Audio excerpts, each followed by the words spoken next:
नमस्कार, म विनोद तामाङ फेरि पनि आज उपस्थित भइसकेको छु हजुरहरूको सामने। आज फेरि पनि सस्तो जग्गा लिएर आएको छु। यो चाहिँ गुठीको जग्गा हो, जुन यो तल देखिराख्नु भएको छ यो तोरीबारी अनि बारी खनेको त यसरी हेर्दै जाँदाखेरि तपाईँको यो जग्गा चाहिँ बिक्रीमा छ। छरो पनि 13 आना। यो चाहिँ भैरव डाँडा भन्छ, ललितपुर महानगर वडा नम्बर 22 अन्तर्गत पर्दछ।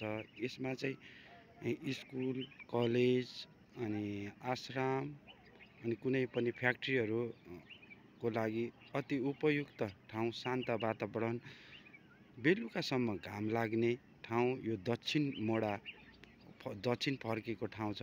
यदि तपाईँलाई चाहिन्छ भने यस्तो खालको जग्गामा खोजीमा हुनुहुन्छ भने यो चाहिँ एकदमै मिलाएर आएको छ। दायाँ बायाँको जग्गाहरूको रेट चाहिँ यहाँ चलेको चाहिँ 28-30 लाख 32 लाखसम्म चलेछ प्लटिङ गऱ्यो भने। अनि यसमा चाहिँ एकदमै सस्तोमा प्रति आना 6,50,000मा चाहिँ आएको छ, यो गुठीको भएको कारणले।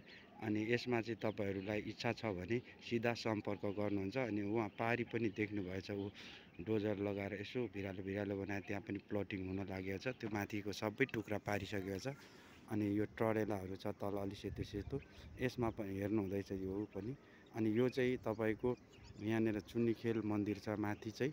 अनि यो यतापट्टि यो जुन बाटो छ यही बाटोबाट टच भएर छ। यसमा यो बाटो चाहिँ तपाईँको 20 फिटै छ। अनि यसमा तल पनि 20 फिटै टच गरेर उनीहरूले डोजर लगाएर दिने भन्नुभएको छ। अनि यदि तपाईँहरूलाई स्कुल कलेजहरूको लागि जग्गाको खोजीमा हुनुहुन्छ भने सम्पर्क गर्नुहोला। हस् त, धन्यवाद।